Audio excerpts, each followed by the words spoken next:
وقال الله تبارك وتعالى في شأن حبيبه الكريم: إن الله وملائكته يصلون على النبي يا أيها الذين آمنوا صلوا عليه وسلموا تسليما.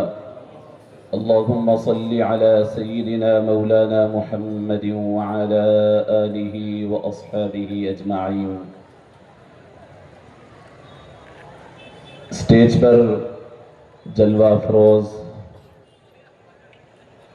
آج کے اس بزم کے روح رواں اور بزرگ ترین شخصیت محترم مظہر حسین شہید صاحب قبلہ اور آج کے اس اجلاس کے سرپرست محترم جناب سید شاہ عبدالرزاق قادری صاحب اور اسٹیج پر جلوہ افروز علماء کرام، مشائخین اعظام اور سرزمین محبوب نگر سے تعلق رکھنے والے اور بیرون مختلف مقامات سے تشریف لائے ہوئے ذمہ داران ملت اور میرے بزرگوں اور دوستوں، السلام علیکم ورحمۃ اللہ وبرکاتہ۔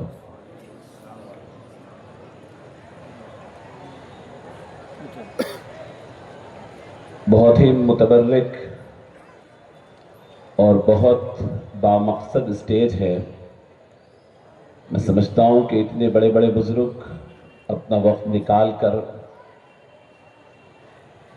اس مبارک محفل میں تشریف لائے ہوئے ہیں اور علماء کرام، مشائخین اعظام اور عوام الناس کا اس جنب غفیر میں جو تقریباً میری اطلاعات کے مطابق دن میں 4 بجے سے نکلا ہوا ہے اور یہاں پر اختتامی پروگرام کے لیے یہاں پر تشریف فرما ہے، قابل مبارکباد ہیں۔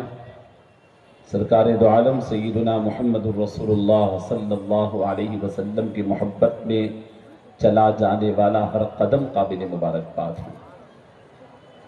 رسول اللہ صلی اللہ علیہ وسلم کی محبت میں اٹھایا جانے والا ہر قدم قابل مبارکباد ہے۔ آج کی رات مختلف نوعیتوں کے لحاظ سے بڑی اہم ہے۔ آج پوری دنیا میں چاند گرہن کے نام سے اور چاند گرہن کا ایک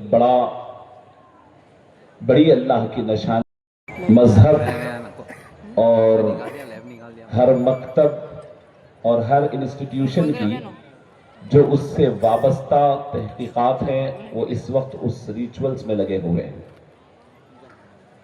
میں آپ کو عرض کروں کہ سیدنا محمد الرسول اللہ صلی اللہ علیہ وسلم کی تشریف آوری سے پہلے تک دنیا نے سینکڑوں چاند گرہن کو دیکھا ہے، لیکن اس کو توہمات پر مبنی، وہم اور پھر انسانوں کے اندر ہونے والے فائدے اور نقصان پر اس کو محمول کیا۔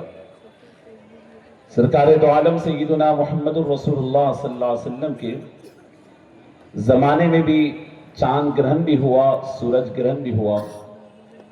لوگوں نے یہی توہم کی بات کہی کہ یہ جو چاند گرہن ہوتا ہے، یہ جو سورج گرہن ہوتا ہے، کسی بڑی شخصیت کے انتقال پر ہوتا ہے۔ پوری دنیا کو سب سے پہلے چاند گرہن کی حقیقت بتانے والی ذات مبارکہ سیدنا محمد الرسول اللہ صلی اللہ علیہ وسلم۔ آپ نے فرمایا: ان الشمس والقمر آیتان من آیات اللہ۔ دیکھو، سورج اور چاند یہ دونوں اللہ کی نشانیوں میں سے نشانیاں ہیں۔ لا یخسفان لموت احد، یہ کسی کی موت سے خسوف اور کسوف نہیں ہوتا، ولا لحیاتہ، اور نہ کسی کی پیدائش سے ہوتا ہے۔ فَإِذَا رَأَيْتُمُوهُمَا فَافْزَعُوا إِلَى الصَّلَاةِ. دیکھو جب تم یہ سورج گرہن اور چاند گرہن کو دیکھو تو اللہ کی یاد میں اور عبادت میں لگ جاؤ.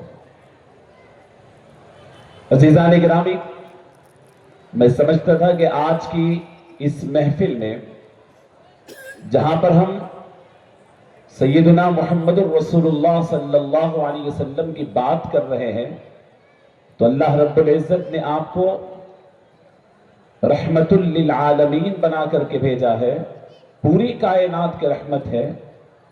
پوری کائنات کے لیے رسول اللہ صلی اللہ علیہ وسلم کی ذات مبارکہ پوری کائنات کی رحمت بھی ہے، ضرورت بھی ہے.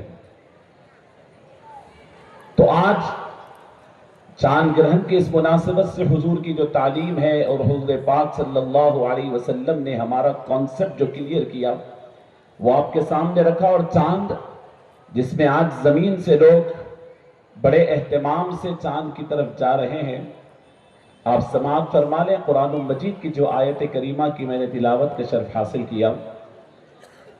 رب العالمین ارشاد فرماتے ہیں کہ اقتربت الساعۃ وانشق القمر، قیامت قریب آ گئی ہے اور اس کی علامت یہ ہے کہ یہ چاند دو ٹکڑے ہو گیا. اور ہم اور آپ جانتے ہیں کہ دنیا جس کی منزل اور جس کی انتہا اور جس کے خواب ہے چاند پر جانا، ہم اور آپ جس ذات مبارکہ پر ایمان لائے ہوئے ہیں وہ شخصیت اور وہ عظیم ذات کعبے کے صحن میں ٹھہر کر اپنی انگشت مبارک اور اپنی شہادت کی انگلی سے اس چاند کو دو ٹکڑے فرما دیا. رسول اللہ صلی اللہ علیہ وسلم سے اہل مکہ نے جب پوچھا، جب ان کو بار بار زمینی معجزے دیکھنے کے بعد وہ رسول اللہ صلی اللہ علیہ وسلم کو آزمانا چاہتے تھے، حضور صلی اللہ علیہ وسلم اپنے مکان سے جب حرم شریف میں داخل ہوئے، مطاف میں تھے، جبل ابو قبیس کی جانب سے آپ داخل ہوئے، چاند پوری 14ویں رات کے چاند مکمل آسمان پر تھا. آ کر اہل مکہ نے کہا کہ اگر آپ واقعی حق نبی ہے تو پھر یہ چاند کو دو ٹکڑے کر کر بتاؤ. وہ سمجھ رہے تھے کہ رسول اللہ صلی اللہ علیہ وسلم کی قدرت میں یہ بات نہیں ہے، ان کے اختیار میں یہ بات نہیں ہے. اللہ کے نبی صلی اللہ علیہ وسلم نے اسی وقت اپنے دست اقدس کو آسمان کی طرف اٹھایا. صحابہ نے اپنی آنکھوں سے دیکھا کہ چاند کا ایک ٹکڑا اس پہاڑ کے اوپر نظر آتا تھا اور دوسرا ٹکڑا اس پہاڑ کے بازو پورا نیچے آ کر اوپر گیا. سبحان اللہ، سبحان اللہ. عزیزان گرامی، یہ سورج و چاند رسول اللہ صلی اللہ علیہ وسلم کی خدمت کرتے تھے اور رسول اللہ صلی اللہ علیہ وسلم نے بطور معجزات سورج پر بھی اپنا حکم چلایا ہے اور چاند کو بھی دو ٹکڑے کر کر بتایا ہے. تو ضرور یہ آسمانی بڑی نشانیاں ہیں، لیکن ہم اور آپ سیدنا محمد الرسول اللہ صلی اللہ علیہ وسلم کے غلام ہیں. ایسے موقع پر ہم لوگ جلسے گاہ میں ہیں، استغفار کریں، توبہ کریں اور پھر اللہ تعالیٰ کی طرف دل سے رجوع ہوں اور سرکار دو عالم صلی اللہ علیہ وسلم کا ذکر یہ عبادت ہی ہے. عزیزان گرامی، یہ ابتدائی طور پر آج کی رات کے حوالے سے میں نے آپ کے سامنے بات کہی. میلاد النبی صلی اللہ علیہ وسلم کے عنوان سے چند باتیں آپ کے گوش گزار کرنے سے قبل میں چاہتا ہوں کہ ہم اور آپ جس عظیم الشان نبی کی میلاد منانے کے لیے اور آپ کا ذکر پاک کرنے کے لیے یہاں حاضر ہیں، پہلے سمجھے تو صحیح کہ ہم اس عظیم الشان نبی کو صرف نبی مانتے ہیں یا افضل الانبیاء مانتے ہیں، صرف رسول مانتے ہیں یا سید المرسلین مانتے ہیں. ہمارا ایمان لانا لا الہ الا اللہ محمد الرسول اللہ پر جیسے لا الہ الا اللہ کی تفصیلات ہے، ویسے ہی محمد الرسول اللہ کی بھی تفصیلات ہیں. لا الہ الا اللہ کی تفصیلات اس وقت بتانے کا موقع نہیں، اور محمد الرسول اللہ کے بھی اتنے تفصیلات ہیں کہ وہ تمام تو اس وقت اس مختصر سی محفل میں عرض نہیں کیا جا سکتا.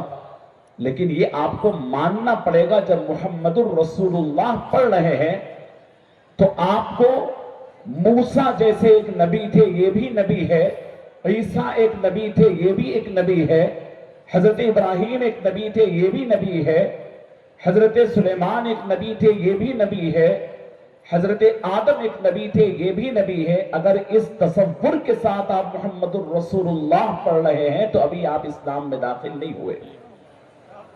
اگر آپ کو اسلام میں داخل ہونا ہے تو محمد الرسول اللہ پورے تقاضوں کے ساتھ پڑھنا پڑے گا اور پورے اہتمام کے ساتھ پڑھنا پڑے گا۔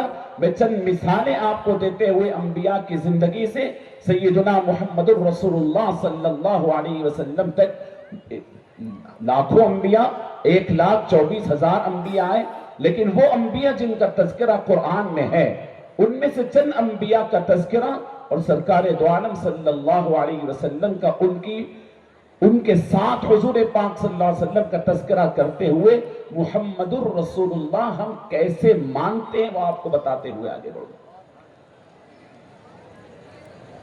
ابو البشر سیدنا آدم علیہ السلام انسانیت میں سب سے پہلی شخصیت ہے جسے اللہ نے پیدا بھی فرمایا اور زمین پر بھیجا، اور وہیں پر سب سے پہلے نبی بھی بنا کر اس دنیا کے اندر بھیجا گیا، جبکہ رسول اللہ صلی اللہ علیہ وسلم تو حضور کی نبوت کے بارے میں تو حضور نے خود فرمایا کہ وَكُنْتُ نَبِيًّا وَآدَمُ بَيْنَ الْمَاءِ وَالطِّينِ۔ حضور کی نبوت کا میں ذکر نہیں کر رہا ہوں، یہ پہلے آدم جو زمین پر انسانی شکل میں جو نبی بنا کر بھیجے گئے، میں وہاں سے بات کرنا چاہتا ہوں۔ سیدنا آدم علیہ السلام کی بڑی فضیلت ہے، ابو البشر ہے، تمام انسانیت کے باپ ہے، پروردگار عالم نے انہیں مسجود ملائکہ بنایا۔ بے شمار فضیلتوں میں سے صرف 2 باتیں آپ کے سامنے عرض کرتا ہوں۔ ایک یہ کہ پروردگار عالم نے اپنی مخلوقات میں فرشتوں کو حکم دیا کہ آدم کو سجدہ کرو، قرآن اس کا گواہ ہے، احادیث اس کی گواہ ہے، پوری کائنات اس کی گواہ ہے، تمام فرشتے اس بات کے گواہ ہیں کہ آدم مسجود الملائکہ ہے۔ ملائکہ جیسی شخصیات حضرت آدم کو سجدہ کیے ہیں۔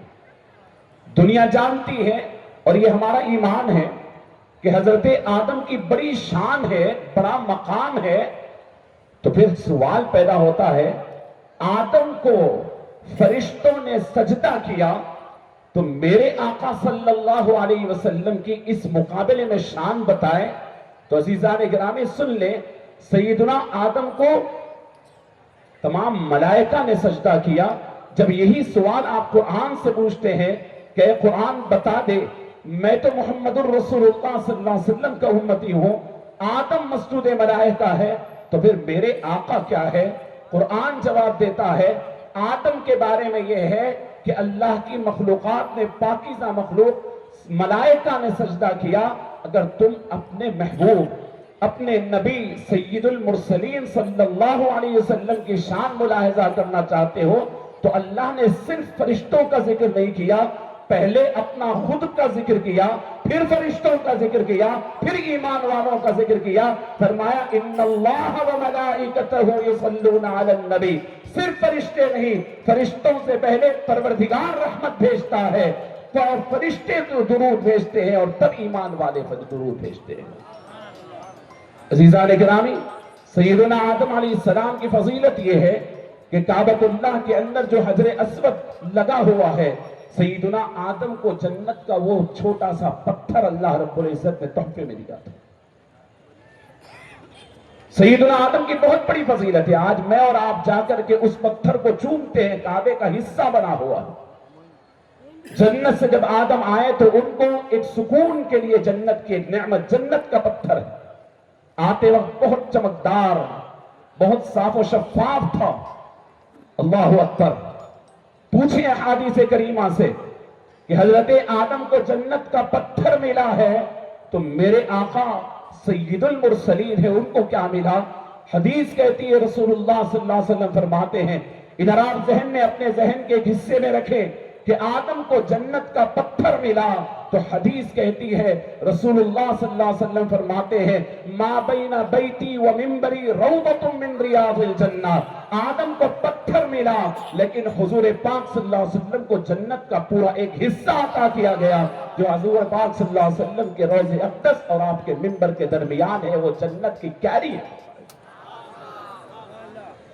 سیدنا آدم علیہ السلام، وہ آپ نے ملاحظہ فرمایا، اب آپ کے مزید تفصیلات نہیں، اور دیگر انبیاء کرام بھی ہیں۔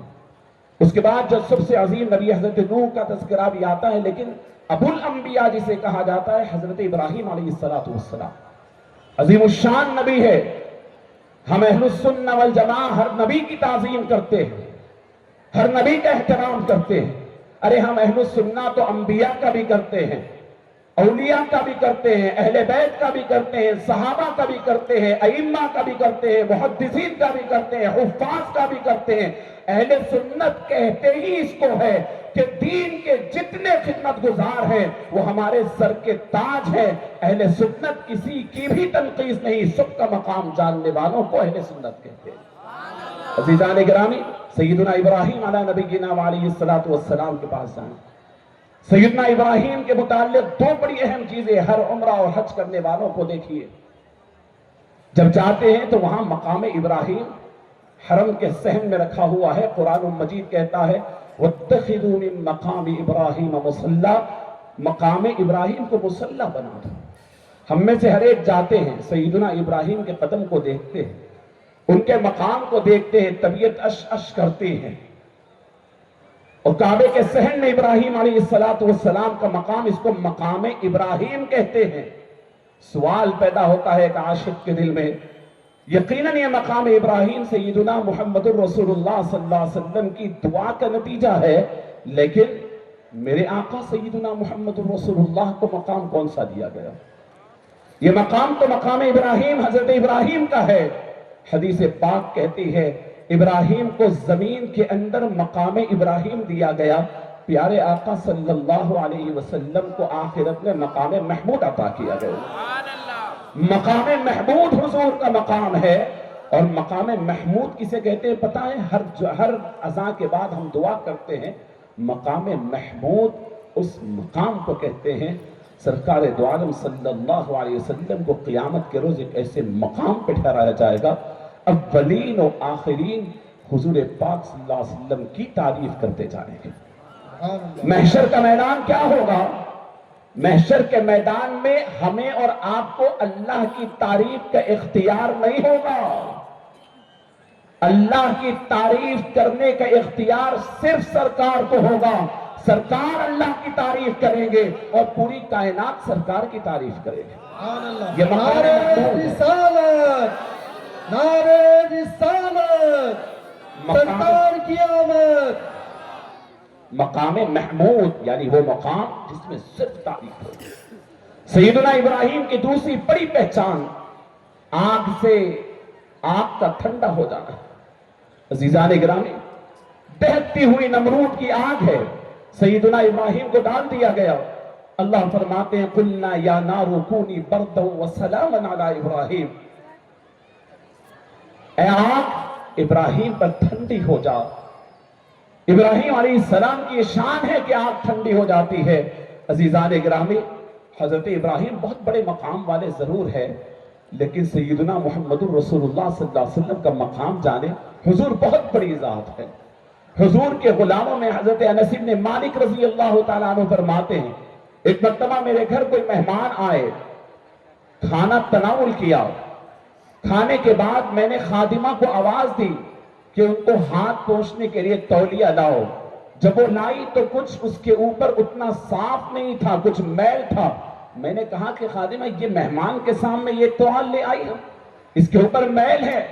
وہ خادمہ ہاتھ سے لی، دوڑتے ہوئے ان کے آنگن میں ایک تنور چل رہی تھی، دہک رہی تھی جس میں روٹی بنتی، اس کے اندر ڈال دیا اور فوراً نکالا، صاف ہو گیا، وہ لا کر دے دی، گرم گرم تولیہ ہے۔ مہمان نے کہا یہ کیا ماجرا ہے؟ وہ آگ دہک رہی ہے، اچھی خاصی لکڑیوں کو کوئلہ بنا رہی ہے، انسان گیا تو جل جاتا ہے، لیکن یہ نرم و نازک تولیے کو اس میں ڈال کے نکالا گیا۔ حضرت انس کے زبان سے سنیں، فرماتے ہیں کہ ایک بار تاجدار کون و مکا سیدنا محمد الرسول اللہ صلی اللہ علیہ وسلم میرے پاس مہمان تھے، کھانا تناول فرمایا اور اس کپڑے سے اپنے ہاتھ کو آپ نے صاف کیا اور اپنے ہاتھ کو اس کپڑے سے اپنے ہاتھ کو تبرک بخشا۔ اس وہ دن ہے اور آج کا دن ہے، ہم اس تولیے کو دھوتے نہیں ہیں، آگ میں ڈالتے ہیں۔ وہاں حضرت ابراہیم ابو الانبیاء ہے، آگ انہیں نہیں کھاتی، یہاں محمد الرسول اللہ صلی اللہ علیہ وسلم کے غلام حضرت انس اور ان کے گھر کا ایک کپڑا ہے کہ آگ اسے نہیں کھاتی۔ عزیزان گرامی، سیدنا سلیمان علی نبینا علیہ السلام، ان کے والد حضرت داؤد علیہ السلام، حضرت سلیمان کی حکومت کون نہیں جانتا۔ سیدنا سلیمان نے اللہ سے مانگ کر حکومت لی کہ اللہ مجھے ایسی حکومت عطا فرما کہ اولین و آخرین میں پھر کسی کو ایسی حکومت نہ ہو۔ اللہ اکبر۔ اسی ضمن میں بات آگے بڑھنے سے پہلے ایک واقعہ یاد آتا ہے، عرض کرتا ہوں۔ حضور پاک صلی اللہ علیہ وسلم ایک مرتبہ مسجد نبوی کے پلر سے ایک جن تھا، بہت ستاتا تھا، اس کو لا کر باندھ رہے تھے، لیکن باندھتے باندھتے خیال آیا، فرمایا کہ میرا بھائی سلیمان نے اللہ سے دعا کی کہ اللہ مجھے ایسی بادشاہت دے کہ میرے جیسی بادشاہت کسی کو نہ دے۔ تو سلیمان کو جنوں پہ بھی بادشاہت دی تھی، اب میں اس کو باندھ دوں گا تو سلیمان علیہ السلام نے بادشاہت مانگی تھی، اس جیسی کسی کو نہ ہو۔ ان کی دعا کا خیال رکھ کر یہاں میں اپنے اختیار کو چھوڑ رہا ہوں۔ عزیزان گرامی، سیدنا سلیمان کا کیا معاملہ تھا؟ پرندوں سے بات کرتے تھے۔ سیدنا سلیمان کا یہ معاملہ تھا کہ زمین میں ان کے کئی وزراء تھے۔ ہمارے اور آپ کے خیال میں ضرور آتا ہے، تذکرہ سیدنا سلیمان کی حکومت کا سنتے ہیں تو ہمارے خیال میں آتا ہے میرے اور آپ کے آقا سیدنا محمد الرسول اللہ صلی اللہ علیہ وسلم سید الاولین والآخرین ہے، ان کی حکومت کا کیا عالم ہے۔ حضور فرماتے ہیں کہ میرے 2 وزراء ابو بکر و عمر زمین میں ہے اور 2 وزراء آسمان میں ہے، جبرائیل و امین میرے وزراء ہے۔ زمین پہ بھی حکومت ہے اور آسمان پر بھی حکومت ہے۔ نبی پاک صلی اللہ علیہ وسلم نے یہ بھی آپ ملاحظہ فرماتے ہیں، حضرت سلیمان علیہ السلام نے ہدہد سے بات کیا، قرآن میں کہا گیا ہدہد پرندے کو بلایا، اسے بتایا کہ کہاں کیا ہونے والا ہے اور بتایا کہ تحقیقات لے کر آؤ۔ اللہ اکبر۔ سیدنا محمد الرسول اللہ صلی اللہ علیہ وسلم کا معاملہ کیا ہے پتہ ہے؟ حضور بہت بڑی بات ہے، رسول اللہ صلی اللہ علیہ وسلم کے غلاموں سے بھی پرندے تو کیا جانور بھی بات کرتے ہیں۔ ایک واقعہ ملاحظہ فرما لیں، رسول اللہ صلی اللہ علیہ وسلم مسجد نبوی میں ہے، یہ واقعہ ہماری اصلاح کے لیے بھی کافی ہے۔ مسجد نبوی میں ہے، ایک اعرابی مسجد نبوی میں آتا ہے، نبی پاک صلی اللہ علیہ وسلم سے اپنی بات عرض کرتا ہے۔ حضور نے فرمایا ٹھیک ہے رک جاؤ، نماز کے بعد لوگ جب جمع ہوتے ہیں تو ٹھہر کر کے اپنے بات کو رکھنا۔ نماز ہوئی، رسول اللہ صلی اللہ علیہ وسلم نے اس اعرابی کو بلایا اور کہا کہ تم کیا کہنا چاہتے ہو اب پورے لوگوں کے سامنے کہو۔ تو اب وہ اعرابی کی بات سنے۔ اعرابی وہ چرواہے تھے، گاؤں والے تھے، چرواہے تھے، آؤٹ کٹس میں اپنے بکریاں چرا رہے تھے۔ وہ کہتے ہیں کہ میں بالکل ایک یہودی لے چلو، اس کو کفناؤ، اس کی نماز پڑھو اور اس کے دفن کا انتظام کرو۔ مدینہ طیبہ صحابہ جب ہجرت کر کے آئے تو اس میں ایک خاتون بوڑھی آتی اپنے نوجوان بچے کو لے کر کے آئی۔ ابتدا میں معاشی مسعود کی برکت سے وہ مرا ہوا بچہ نہ صرف زندہ ہوا بلکہ وہ بڑی طویل زندگی گزارا۔ اللہ رب العزت نے مردوں کی حیات حضور پاک صلی اللہ علیہ وسلم کی وجود باسعادت کی برکت سے عطا فرمائی۔ سبحان اللہ۔ نعرہ رسالت، نعرہ رسالت، سرکار کی آمد، سرکار کی آمد۔ تو عزیزان گرامی، اب یہ تمام باتیں سننے کے بعد اب میں عرض کرتا ہوں، جب آپ اشہد ان لا الہ الا اللہ واشہد ان محمد الرسول اللہ جب آپ پڑھ رہے ہیں تو آپ رسول اللہ محمد صلی اللہ علیہ وسلم صرف رسول ہے نہیں، آپ کو یہ ترجمہ اور یہ معنی سمجھنا پڑے گا کہ یہ سید المرسلین ہے، امام الانبیاء ہے، امام المرسلین ہے اور خاتم النبیین ہے. نہ آپ کے جیسا کوئی رسول ہے نہ آپ کے جیسا کوئی نبی ہے. اللہ نے کل نبیوں میں جو خصوصیات عطا فرمائی تھی وہ تنہا رسول اللہ صلی اللہ علیہ وسلم نے پیدا فرمائی تھی. حسن یوسف دم عیسیٰ ید بیضاداری، حسن یوسف دم عیسیٰ ید بیضاداری، آنچ خوبا ہم تارن تو تنہا داری. عزیزان گرامی، سیدنا محمد الرسول اللہ صلی اللہ علیہ وسلم کا یہ مقام و مرتبہ ہے. میں یہ حضور کا مقام عرض کرنے کے بعد کچھ ہماری ذمہ داریوں کے حوالے سے کچھ بات آپ کے گوش گزار کرنا چاہتا ہوں. عزیزان گرامی، حضور نبی کریم، دیکھیے ہماری اپنی باڈی میں، ہماری اپنی باڈی کے اندر جہاں دل ہے وہاں دماغ بھی ہے. دل کا کام جذبات، دل کا کام محبت، دل کا کام عقیدت پیدا کرنا ہے. اور جیسے یہ عقیدت اور محبت پیدا ہو جاتی ہے تو دل اس کے بعد کا کام دماغ کے حوالے کرتا ہے. دماغ پلاننگ کرتا ہے اور پریکٹیکل لائف کی تبلیغ یعنی تعلیم دیتا ہے اور انسان سمجھ بوجھ کے ساتھ زندگی گزارتا ہے. افسوس یہ ہے کہ امت مسلمہ میں ایک طبقہ دل اور دل کی غذا کی طرف جو پڑھا تو اتنا ادھر ہو گیا کہ دماغ اور پھر پریکٹیکیلٹی کو چھوڑ دیا یا پھر کم کر دیا. دوسرا طبقہ ہر بات عقل کی، سمجھ کی، سوچ کی، پریکٹیکیلٹی کی، ہر چیز میں دائرے ڈال کر پلاننگ کر کر اتنا روکھا ہو گیا کہ اس کے پاس عشق اور محبت اور عقیدت کی کوئی چیز بچی نہ رہی. عقیدتیں پورے ادھر آ گئی اور پھر اعمال پورے دوسری طرف ہو گئے. میں عرض کرنا چاہتا ہوں، آپ ملاحظہ فرمائیں صرف ایک وقت کو، ایک بات کو. جب رسول اللہ صلی اللہ علیہ وسلم مدینہ طیبہ آنے والے تھے، بیعت عقبہ ثانیہ ہو رہی ہے. اللہ اکبر. ایمان کوئی معمولی بات نہیں. اللہ نے قرآن پاک میں بار بار فرمایا محمد الرسول اللہ صلی اللہ علیہ وسلم کا ہاتھ پکڑنا کوئی معمولی بات نہیں، بڑی ذمہ داری کی بات ہے. بیعت عقبہ ثانیہ ہو رہی ہے، انصار بیٹھے ہوئے ہیں اوس و خزرج کے حضور کے بارگاہ میں. حضرت عباس رضی اللہ تعالیٰ عنہ ابھی ایمان نہیں لائے، حضور کے ساتھ ہے. یہ بیعت عقبہ ہو رہی ہے.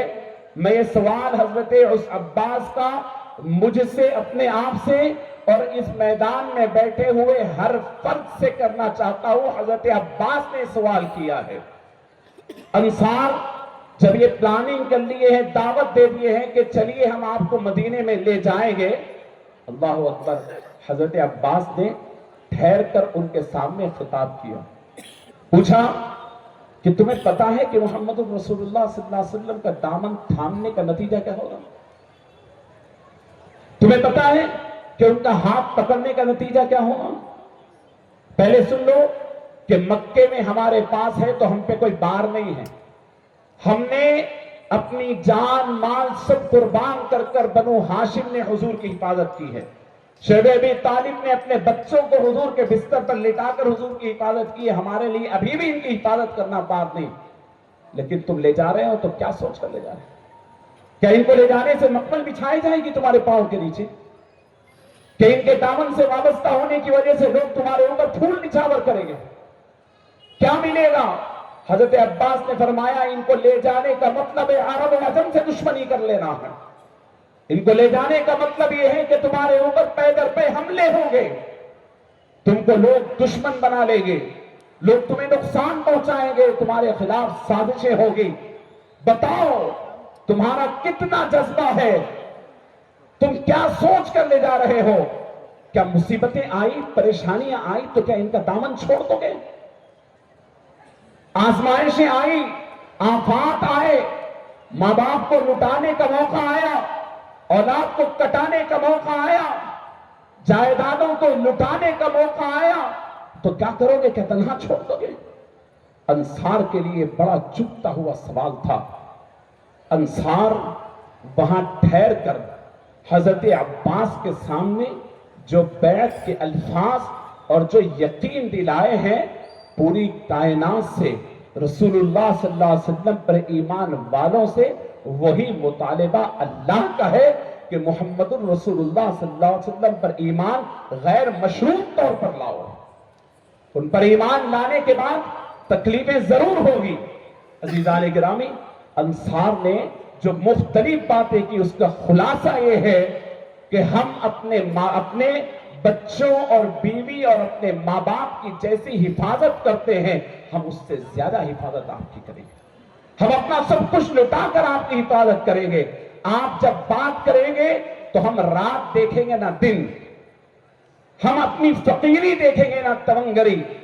آپ کی بات ہمارے ضعف میں بھی سنیں گے، طاقت میں بھی سنیں گے، بیماریوں میں بھی سنیں گے، صحت مندیوں میں بھی سنیں گے، رات میں بھی سنیں گے، دن میں بھی سنیں گے، تونگری کے وقت بھی سنیں گے اور فقیری کے وقت بھی سنیں گے. عزیزان گرامی، پھر اس کے بعد جو بیعت لی جاتی تھی، میں آپ سے عرض کر رہا ہوں، آج زمانہ بڑی تیزی کے ساتھ پرفتن دور ہے، پوری دنیا بک رہی ہے، اہل اسلام کو خریدا جا رہا ہے، مختلف دام لگائے جا رہے ہیں، محمد الرسول اللہ صلی اللہ علیہ وسلم کی غلامی کے سودے کیے جا رہے ہیں. ایسے موقع پر اگر آپ محمد الرسول اللہ صلی اللہ علیہ وسلم کی غلامی سے اپنا ہاتھ نہیں چھوڑنا چاہتے تو ہاتھ کاٹ دیے جا رہے ہیں. آپ کو نشان ہستی آپ کی مٹا دی جا رہی ہے. عزیزان گرامی، تو سنیں رسول اللہ صلی اللہ علیہ وسلم کے ہاتھ پہ صحابہ جو بیعت کرتے تھے، آپ کیا سمجھتے ہیں؟ توبہ کی بیعت تو تھی، نماز پڑھوں گا، روزہ رکھوں گا، زکات دوں گا، حج کروں گا، صرف یہ بیعت کر لینے سے مسلمان ہو گئے؟ کون سی بیعت تھی وہ؟ بیعت کا کون سی قسم تھی؟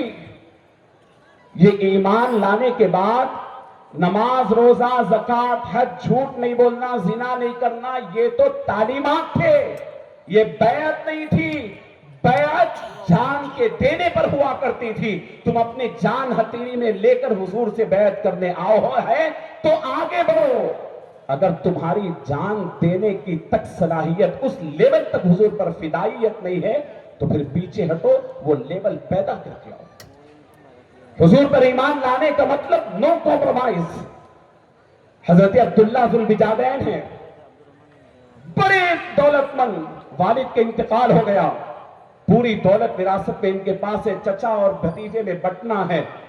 بہت انتظار کیا، فتح مکہ کے بعد بھی چچا کی ہدایت نہیں ملی تو آ کر عرض کیا، چچا جان چلیے نا حضور کے پاس اب ایمان لا لیں گے. پتہ چلتے ہی چچا تیسرے حکم تک سزا دینے لگے، کپڑے آنکھ سے اتار دیا، مادر ذات ننگا کر کے باہر نکال دیا.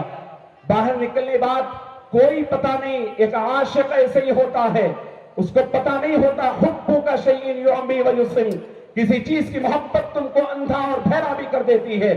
حضرت عبداللہ ذوالبجادین، عبداللہ نام تھا، وہ بالکل اندھے ہو گئے، نہیں دکھ رہا ہے کیا ہو رہا ہے. نکل کر جانے لگے، ان کی ماں دوسرے دروازے سے یا کھڑکی سے دیکھ کر اپنی چادر پھینکی، بیٹے اپنی سطر کو ڈھانک لو.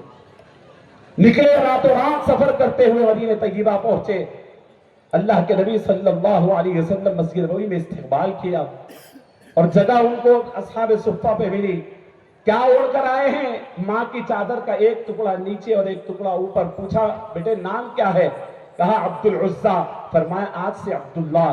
اور لوگوں کو کہا دیکھو ذوالبجادین، دو چادر لپٹا ہوا ہے.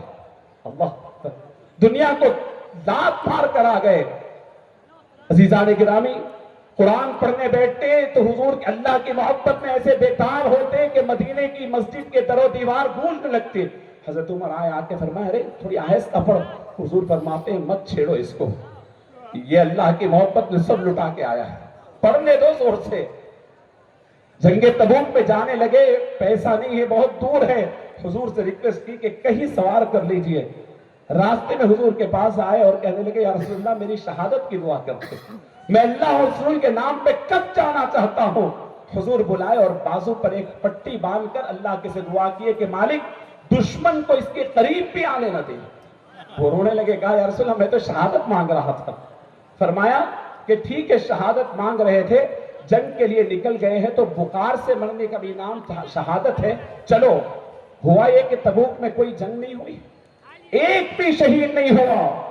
واپس ہونے کا وقت تھا، پتا چلا عبداللہ بیمار ہو گئے ہیں. عبداللہ ذوالبجادین بے چین بخار سے تڑپ رہے ہیں. بخار بڑھتا گیا، جان کنی کے عالم میں آ گئے.